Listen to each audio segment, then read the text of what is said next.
I think there's so much value in social learning. There's such a theme of that in the podcast, especially this year. Almost every guest I've interviewed so far has talked about the impact of learning socially and how it's about being in the room with the person that asked the question that it hasn't even crossed your mind to ask yet, and how much more value you get from that. Kiss my aesthetic, brandy, marketing, entrepreneurship.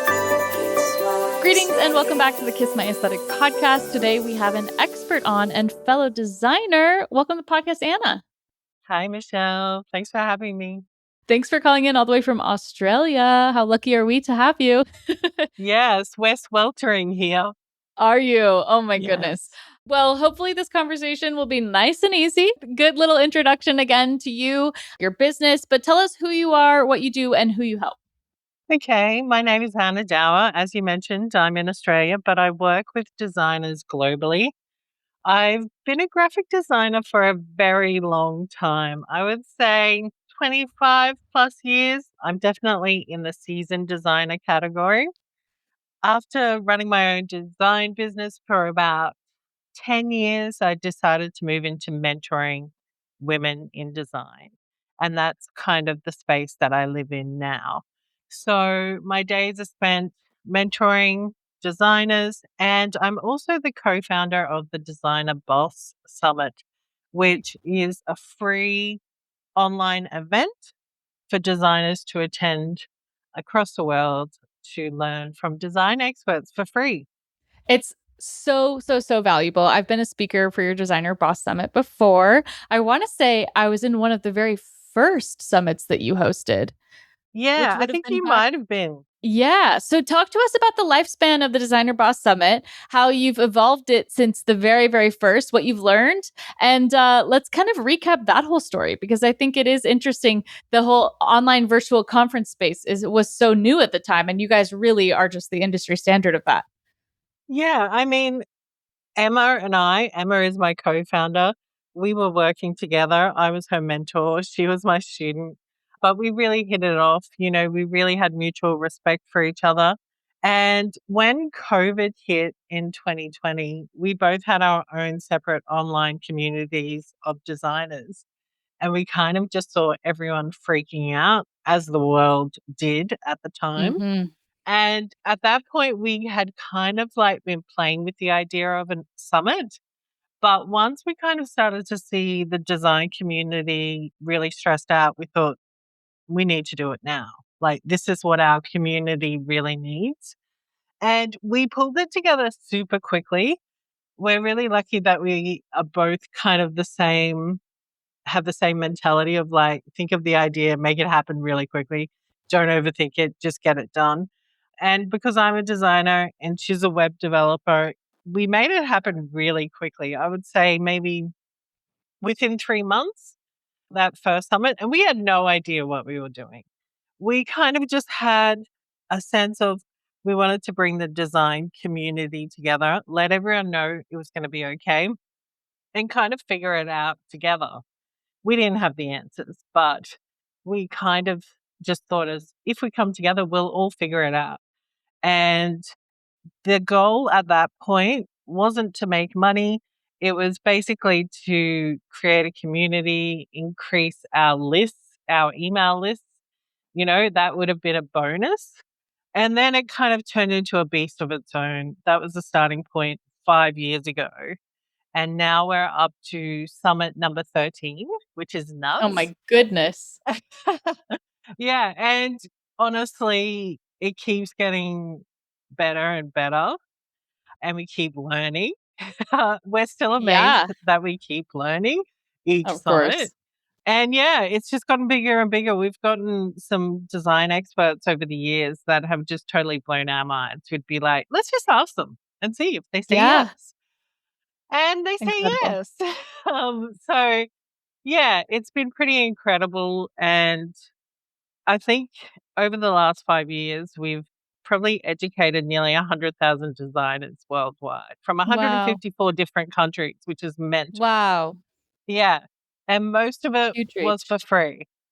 There isn't, Okay, let's you know, let's talk about that because you could so easily charge so much money for just the summit. Why were you guys so dead set on like, no, this is going to be a free resource for designers because it has incredible value. Like you're saying, like the speakers that you're able to pull in, like this is on par with like an Adobe Max, with a Create and Cultivate. Like it's up there. It's definitely up there. So talk to me a little bit about why you guys have decided to continue to offer this for free.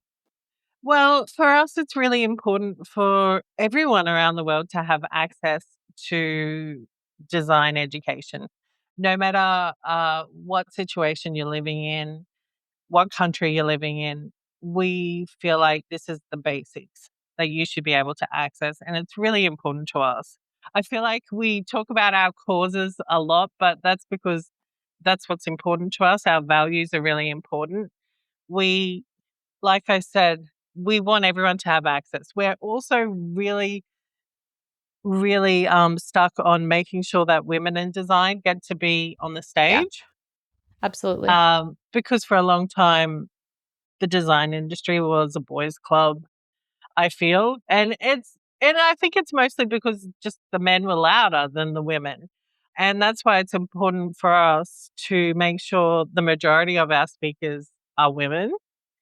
And we're really conscious of making sure we have a diverse range of speakers as well. It's something that's important to us. Mhm. What are some of the speakers that have stood out to you over the years of doing this that really you feel like have left an indelible mark on your audience? Well, most recently, Marissa Garcia. I'm not sure if you know her, Uh-uh. but she is like the gold star of speakers. If anyone's joined our last few summits, we do themes for each summit. Sure. So we've done a rodeo, we've done prom, we've done all sorts of things. And Marissa just like gets so into the theme. She like is all about the green screen, dressing up, Nice. but not only that, her content is really valuable. And she was just like, we're really proud to have her on our lineup. There's all the big names that have been really valuable that our audience really loves. Our audience really loves Aaron Draplin, Christy Campbell from Pink Pony Creative, Christo, you Of know, course. yes, we've had all the big names. We had Paula Scher, which I was really proud of as well. And yeah, our audience just loves anyone who basically shows up and gives value. And that's pretty much all of our speakers. Sure. What I also appreciate about summits past is like the diverse range of topics as well. Because you'd think like a summit for designers is like only going to be about, I don't know, what shortcuts you'd use in Illustrator. That is not the case. And I've been able to present on a few different topics, building a bragworthy brand, doing motion graphics, because that was definitely an interest area of mine for a while. And then we've just kind of stuck in each other's universe. But how do you put forward programming for a summit like Designer Boss Summit and make sure that you're covering such a wide range of topics? What drives the content part of it? Yeah, I feel like each of these designers have their own specific niche and their own zone Sure. of genius. And I guess I just really encourage them to stick to what they know. And they all know something different. And when I approach them, of course, I kind of let them know these are the kind of things that we want to cover. We want to cover mindset. We want to cover systems and processes. We want to cover all these different areas of business. So it's not just one thing. Mhm. It's not just about branding.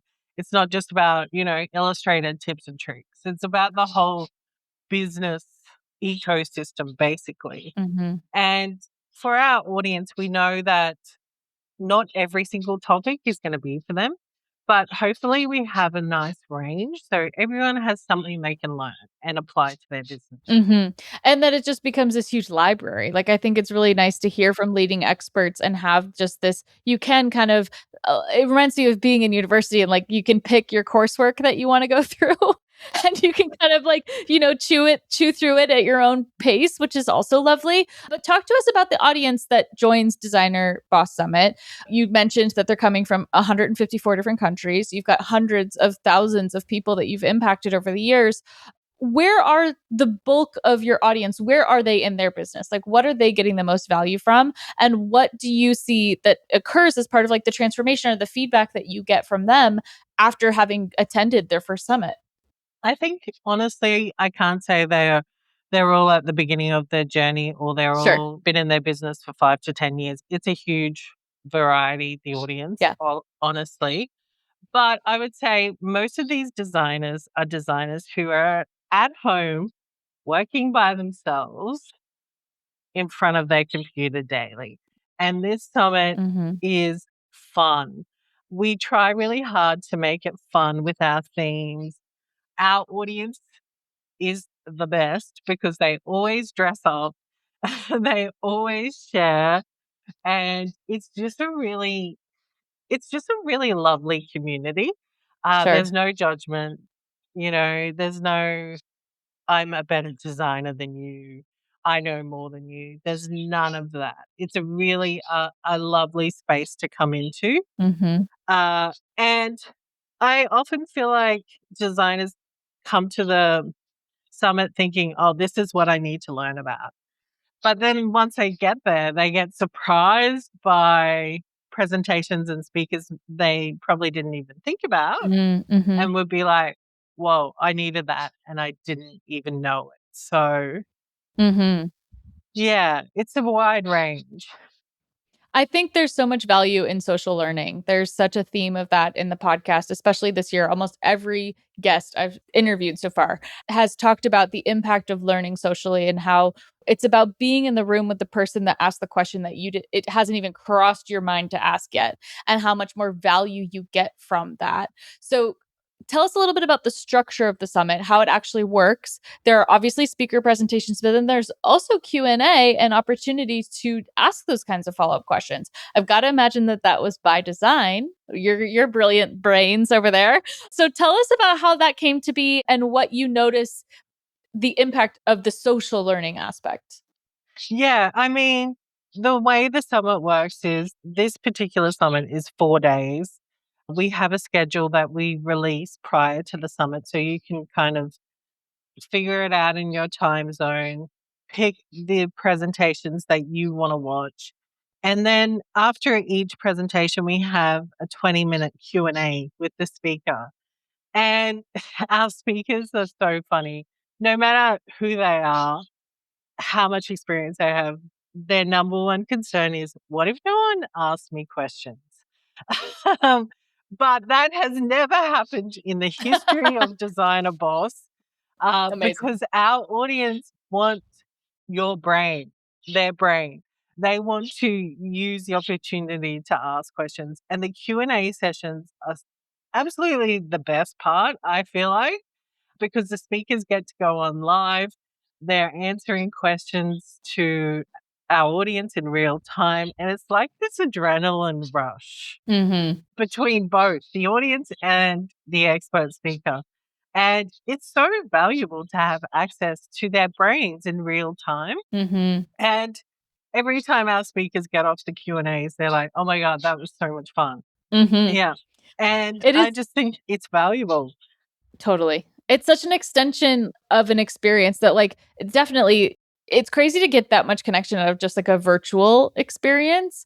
And even as like a speaker, as someone who like has a podcast, does public speaking, like is involved in this way, like you don't really know what room you're walking into. So like it's so wonderful how you've created this community where people are so not shy to ask the question that they want to ask. Because I'll tell you right, that's not everybody. That's like something very unique, I think, to Designer Boss Summit. Yeah. Our audience is so eager to learn, Hmm. and it's awesome. Hmm. It's really exciting. Talk to us about from a speaker's perspective. I think what I have admired about what you guys have built for so long is the back end and the systems. And I know like the attendee maybe doesn't even get a hint of how involved and like wonderfully architected the back end experience is. And the way that you guys have laid things out, again, I really think puts you guys on that stratosphere of like the Adobe Max and the Creative Cultivate like kind of level. But it's a lot of thankless work to make an event run smoothly. So this is me, number one, giving you your flowers. And number Thank two, you. I want to give you an opportunity to share how much planning and execution goes into this to actually make sure the whole thing runs smoothly, because it is very hard to pull something off to this scale with this many participants in this many time zones, which is what breaks my brain every time is the time zone thing. Um, But maybe if you could for a second just share about how long does it take to put on something like this? Like how many meetings do you have with Emma? I'm assuming you guys are just on a texting basis 24/7, but Yeah, pretty but much. tell us about what goes into planning something like this. Yeah, okay. So each summit usually takes 3 to 6 months worth of planning. Wow. And there is a lot of work that goes into it in the back end. The beauty of it is this is our 13th summit. We're pretty good at it by now. The thing that surprises us is we still forget things. We're still like, oh my God, we forgot to do that bit. Or even though I'm really lucky that Emma is super type A, she creates spreadsheets and she tracks everything. And I'm not like that at all. So it's really good that we have that because if it was just me, it would just be like, oh, I'll just remember it. But yeah, there's so many moving pieces. We need that massive spreadsheet with all the tasks. We do have a couple of people that help us. We do have volunteers now, which are amazing. Nice. So each summit, we have a bunch of amazing designers who volunteer to help us, especially with time zones, because Sure. there's some presentations that are happening at like 2 a.m. in the morning here. So we have people, volunteers in that time zone who are there to help speakers go live and all that sort of stuff. It's definitely a team effort. Emma and I are just like on Voxer all day, every day. Yeah, but we get it done each time. And we're really lucky that all the speakers that we work with are really flexible and are really easy to deal with. And if they haven't been easy to deal with, we don't ask them back. We like to just try to make our lives easier and work with people who are aligned, with, wanting the same outcome as us. Yeah. Yeah. And I think that comes through in your branding. It comes through in who you've attracted to the business. As someone who's continuing to kind of build my own like public speaking journey, as someone who's been in business now for 12 years, and you've got years on me on that even. What are things that we can do to be better speakers? Like presentations that stand out or just better creators that would attract someone? Like when someone comes on your radar, what are some of those boxes that get ticked that you're like, oh, this person would be killer for Designer Boss Summit? Yes, as long as they need to be authentic. They Yeah. need to be aligned with our values. Like we are an ego-free zone, basically. Everyone we work with, no one thinks they're better than someone else. Everyone is on the same playing field. Yeah, they genuinely want to help other designers succeed. That's pretty much it. If you are out there doing the work, educating designers and being your authentic self, that's all it really takes for us to feel aligned with you. Definitely, if you like, make your presentation on theme, Uh-huh. that's always fun. But yeah, not completely necessary. Yeah. You've got speaking of the presentation, I mean pretty smart to host a conference for designers because everybody's slides look amazing. Yeah, they do. There's nothing worse than going to a conference where it's like, ugh. Yes, yeah. And then when it comes to my own presentation, I'm like, oh man, I need to step it up. These guys are killing it. That's so funny. That's so Yeah. funny. I want to stick on this like public speaking bit for just a little second, which is like again on improving ourselves as speakers and being better at communicating our ideas is very tied into actually my subject for the upcoming summit. So this will be a little preview of that, which is aesthetic authority and relating your brand aesthetic, your personal aesthetic to your thought leadership. So not so much just picking a favorite color because it's your favorite color, but what does that color mean? What does it represent? How does that help amplify your thought leadership?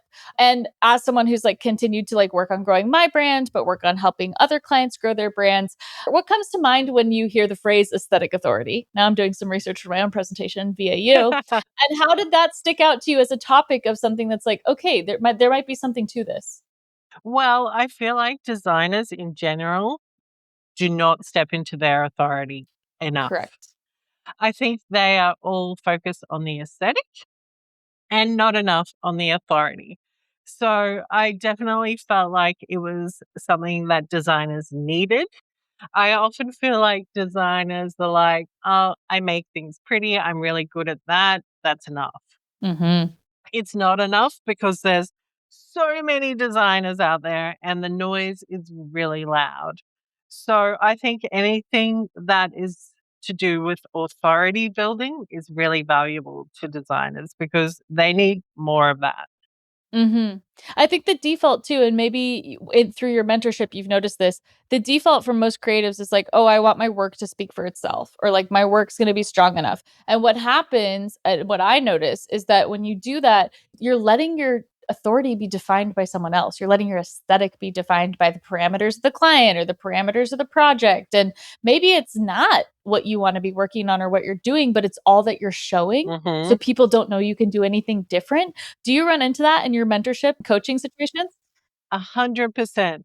I think designers feel like I'm a designer, that should be enough. But creating your personal brand is what's going to get you hired quicker than the next designer. It's going to make you the no brainer decision.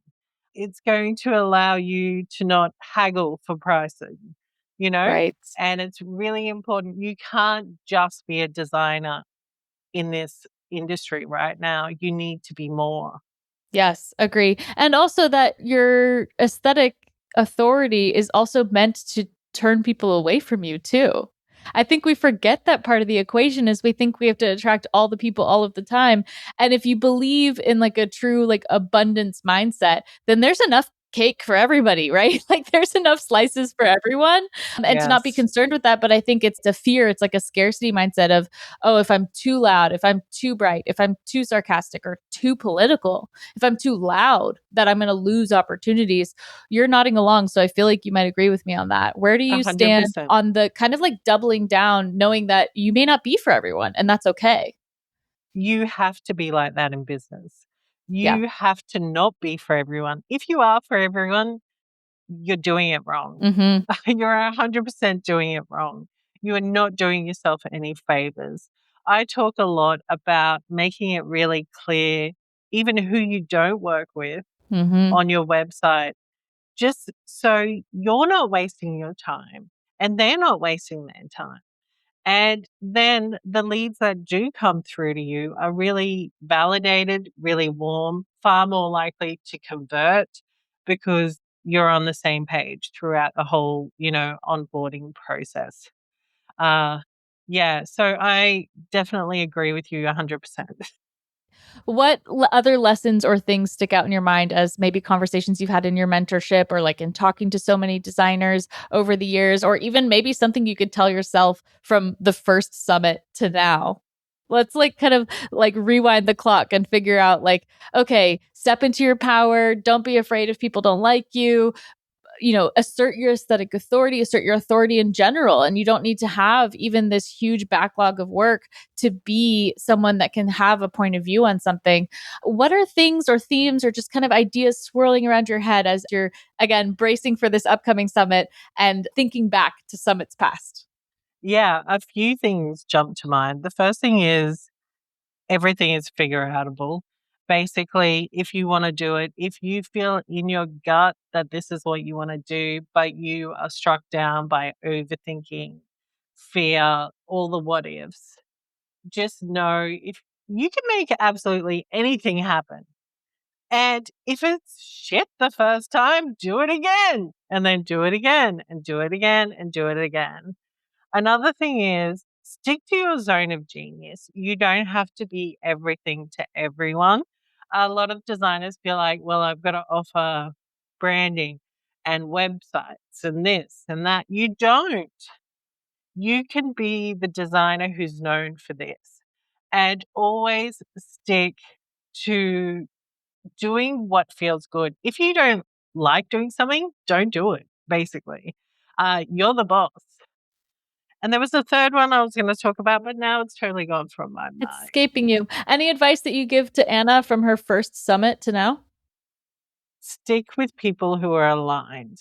Probably at the Ooh, yeah. beginning, we were more kind of inclined to go with bigger names, thinking, oh, they're going to bring a bigger audience. And they weren't necessarily aligned with our values and who we are and our audience. But now we only work with people who are very aligned. And Love that. that's designers should be the same with their clients, you know? Don't work with every client. Absolutely. Absolutely. And I'll even add to that, your first instinct about a person is probably right. And 100% I true. still learn that lesson every year. Every year I learn the lesson where it's like, man, we were on the discovery call and I knew then it wasn't a great fit, but I got in my own Yes. way. I got in my own way because I took the opportunity because I was like, well, maybe this time it'll be different. And then every time you're proving yourself right because you're like, man, this went Yes. exactly as the way that my gut told me it was going to go. So I feel like Uh-huh. it sounds like a universal lesson, isn't it? Totally is. Go with your gut. It knows. Uh-huh. Uh-huh. Well, I think people's guts are going to tell them that they should take advantage of the Designer Boss Summit coming up. So can you tell us what Yes. it is, who it's for, how to take advantage of it, and then I will record a little thing for the end that reminds people how to use my link to come see my presentation and all the other ones. Awesome. So it's happening from the 10th to the 13th of February. So it's coming up in the next couple of weeks. It's for graphic and web designers from all around the world. Doesn't matter if you're a newbie or if you're a seasoned designer. Like I said, there's something there for everyone. It's a really great community, especially if you're at home feeling lonely working by yourself. You will meet other designers and have so much fun, and you're going to learn so much stuff that you don't even know you need to know, basically. Mhm. So come along, it's free. There is an opportunity to upgrade, but yeah, come along. We would love to see you. Yay. Thank you so much. And thank you so much, Anna. I'm really looking forward to the summit this year, you guys. I am one of the presenters, as mentioned. I'm expanding on the style to lead aesthetic authority conversation that we started here on the podcast. And this time it's catered for designers specifically, which I'm very, very excited about. And I appreciated the challenge on your side. Say, Michelle, Yeah. this one sounds like a good one. Let's go for this one. And you were totally right. You were totally Oh, right. good. Good, good. Amazing.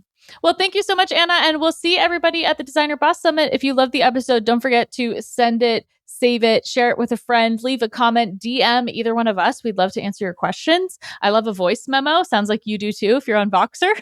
Yes, I So do. definitely if you have any questions, guys, please reach out and we will catch you next time on the podcast. Thanks so much, Anna.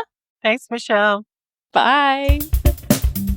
Hey, friends. So I know you just listened to my interview with Anna Dower of Designer Boss Summit. And as promised, I wanted to give you a little plug for my link specifically for the Designer Boss Summit. It is totally free. If you've never heard of Designer Boss Summit before, hopefully you just did from the podcast.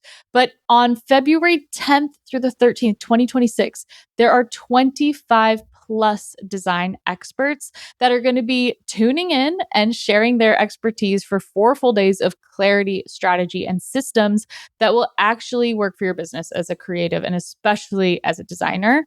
You will, with your ticket, unlock real-world strategies from designers who are doing the work right now and those live Q&As and behind-the-scenes conversations about pricing, systems, staying booked, and leveling up. This is 100% free to join because it's about helping you stop guessing and start growing. I want you to grab your free ticket. My link is designerboss.co/ref/24. So designerboss.co/ref/24. That is going to be the code that when you register, it gets credited to me so that they can keep asking me back. It will also make sure that if you do opt into that Designer Boss bundle, which I would recommend to get the replays and all the other assets that the speakers contributed, that also ends up as affiliate income back for MKW Creative Co. Because all of that stuff helps us produce the podcast. It helps us reach new clients. All of that then helps me help you by continuing to produce this podcast for free. So I don't do public speaking often. I don't do summits often, but when I do, it's so helpful when you guys click on my links. It'll be linked in my bio as well on social media, and we will link it in the show notes. So that's designerboss.co/ref 2024 is my link specifically. And like I said, it'll also be linked in my bio, mkwcreative.co/links. It'll be right at the top. I'm really looking forward to this. This is a no-brainer if you're creative. It is free to join. You can catch a replay. You can watch the Q&As. And there are a lot of good speakers and a lot of past Kiss My Aesthetic podcast episode guests that are speakers of this as well. Looking forward to seeing you there. Let's definitely show up and show out. Maybe even we could say, if you're in my Q&A, if you drop the yellow heart emoji in the chat, then I will know that you're coming from this episode. It'll be our little secret. Thanks everyone, and I will see you in February at the Designer Boss Summit. Bye.